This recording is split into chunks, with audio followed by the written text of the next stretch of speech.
Little snapshot as to the newer things we're doing within some other platforms. Again, going back to Instagram and Pinterest, a lot of buzz these days around Pinterest specifically, most recently. We've launched the brand channel in Pinterest and Instagram, which is highly visual, a fantastic way to really show your personality, to show that you can have a point of view on categories outside of your core business. You'll notice on Pinterest we have a fashion board because we think we know what you should be wearing at the resorts this season. And we have also claimed these accounts for our properties. So you'll see more and more properties having their own Instagram account and their own Pinterest account, and a few of them are on it already. We've heard a lot about Google Plus today and the importance of search. We recognized that very quickly, and almost immediately when it was available to brands, we launched our brand presence. And we've also claimed all of the Google Plus accounts for our hotels, knowing how crucial it is to connect it to their Google profile and the impact that has on Google Maps. So we definitely want to be mindful of that from a search perspective. And then Tumblr, with all the great templates and applications you can build, what a great way to aggregate content across 86 properties and pull it into one page. This is an example of a spa Tumblr page, which I'll show you in more detail very shortly. And I'll let Elizabeth walk through one of our most recent campaigns in January. So a new website launch. A new website in and of itself is not really newsworthy, let's be honest. Everybody's redoing their websites, redoing them and adding new functionality, new features. We took a 15-year-old platform, and I liken it to buying an old house and raising it to the ground because there was just too much work that needed to be done on the plumbing and the electrical for you to try to salvage what you already had. So there was a lot of infrastructure that's behind the website, not just a great look and feel.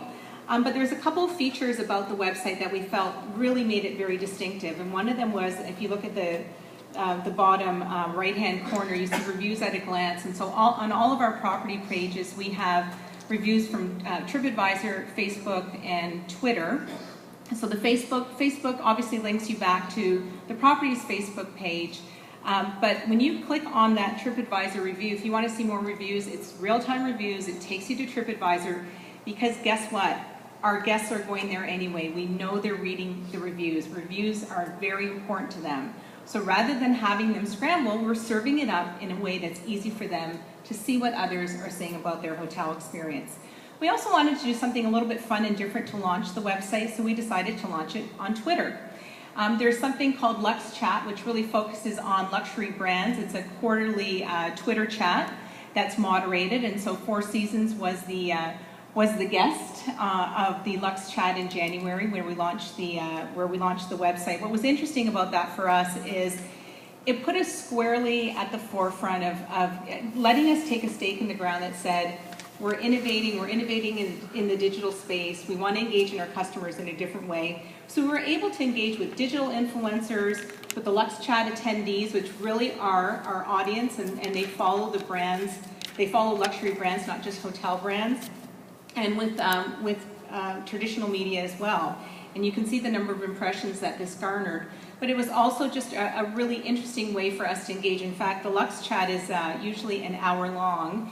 And about 2/3 of the way through, we got a quick direct message from one of the moderators saying, this is going so well, will you guys stay on for another hour? So we actually doubled our time, and it was just really great. We also launched the Luxury Trend Report that I mentioned earlier, so we got a lot of great questions around that as well.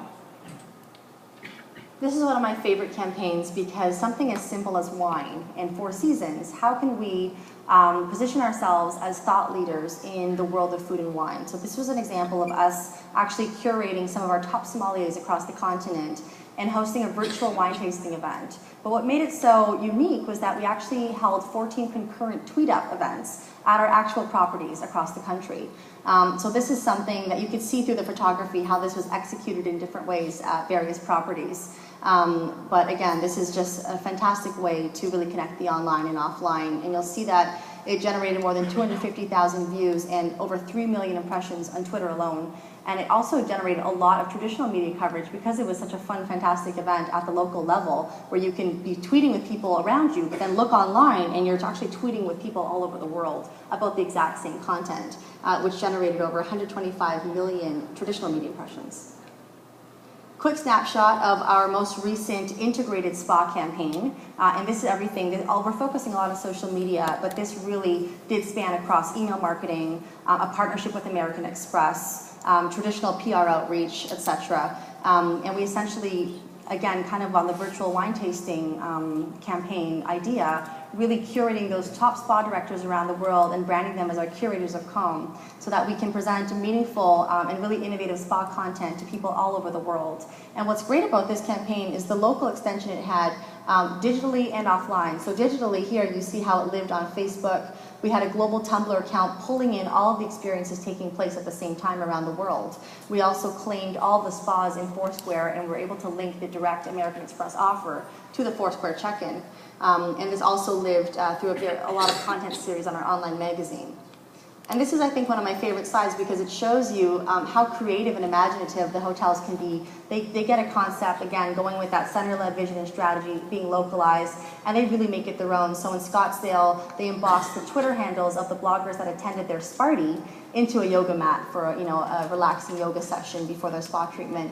And in Washington, it was about these organic cookies with the spa Twitter handles on it, and then the Twitter cupcakes and some of our other properties. So there's a lot of different things that our properties do to bring it to life. So that's kind of all the examples, very top line. We'd love to chat with you more about them, but really, what does it mean? What's the way forward? We believe that capturing leads and conversion is really critical to any social media effort. It is definitely about SEO. We heard today, and we've talked a little bit about Google+. We don't know what the landscape is there yet, but somebody talked about linking your social channels to your SEO. I believe it was Alistair from Microsoft, and it's really important to do that.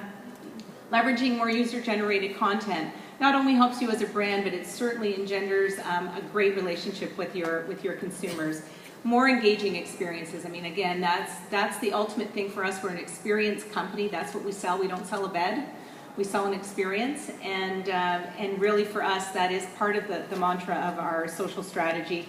And continuing to innovate. We don't know, again, in 6 months' time or in a year's time, if we're all sitting here again, it's likely that a new platform will have emerged, something that we haven't heard of today that suddenly caught everybody's imagination and has really swept everybody off their feet, the Pinterest of 2013, if you will.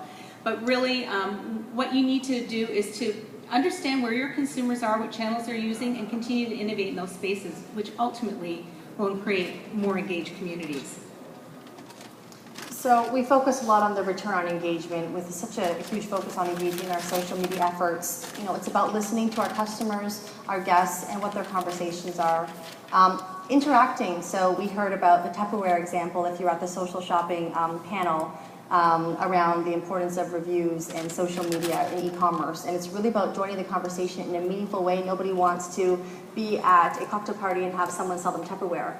So what we like to do is really insert ourselves in a way that feels authentic, feels relevant for the guests, so that we can develop these deeper connections. And react, I mentioned already that we certainly look to social to help guide our guest satisfaction, our guest feedback loop and mechanism. We try to understand what do customers want in the future, not just around technology, but around things as simple as toilet paper or anything else that they might experience at the hotel. And then it's really about selling. At the end of the day, we're all here to sell a product or a service, and fully integrating social media into all of your marketing efforts and campaigns is really just an enhanced way to drive home that conversion to a more meaningful conclusion. So how does a luxury hotel company become #1 in digital? Well, L2, which is a digital think tank based in New York, Paris, and Shanghai, just last week named Four Seasons the #1 hospitality company. And that's not just luxury hospitality. 52 brands were evaluated, and we were ranked as #1. Around, I think, a lot of the things that we talked about today. It's around our new site and some of those interesting social metrics that we've put in there.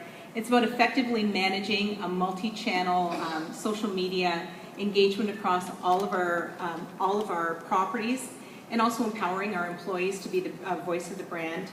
And it's about not being afraid to take risks. So we've gone long past the scream, and we've really embraced social media, and we really encourage everybody here to do the same. So thank you, and I don't think we have time for questions, but thank you for having us and for being an attentive audience. Thank you.